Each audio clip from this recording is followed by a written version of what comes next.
You know, I stopped fighting myself and I started fighting for myself. That's when my life changed. Because my whole life I'd been fighting against myself and fighting against other people, just trying to survive.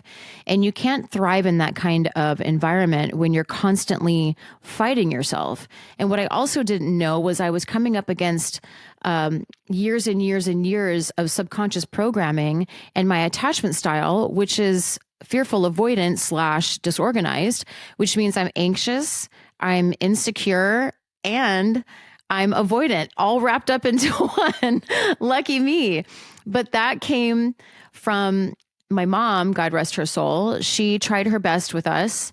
Our dad left when we were 2 years old, and she was left with absolutely nothing. We lost the house, we lost everything. And she just had to make her way with her own set of traumas, right? And her own way of attaching and her own way of trying to make it through this world. But she also had two baby twins with her.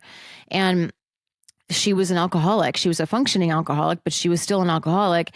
And when I was attaching to her when I was a baby and a little girl, I never knew if I was going to be frightened of her or if I was going to be consoling her or if I was going to have a great time with her that day or if I was going to be like running for the hills, because I never knew which version of her I was going to get. So it made me have a disorganized, fearful avoidant attachment style. And that carried out through everything in my life, from being a singer and not feeling like I'm good enough.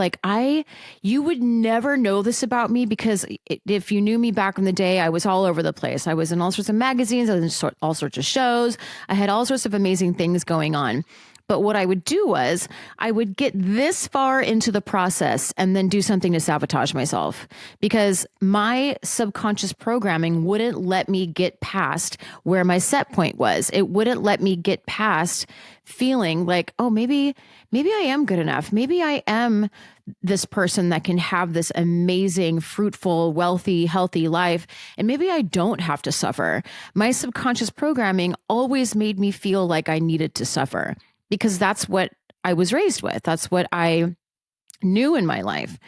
And I also became a person, by the way, if you're fearful avoidant, you are so amazingly good at detecting patterns, and you're so good at seeing what other people are doing because you're waiting to be betrayed. That is one of our core wounds, is that you're waiting to be betrayed and you're waiting for somebody to like drop the shoe or throw the shoe at you or whatever, where you have to like save yourself all the time. And disorganized attachment style is really, really tricky. It's one of the hardest to diagnose. It's not a diagnose, but it's one of the hardest to get to know. And it's one of the hardest things to actually heal and fix, because you have to heal and fix all of these different layers. And I don't want you to feel like this is something that you have to be afraid of, being a fearful avoidant, because it's not. Because once you see it, you can't unsee it.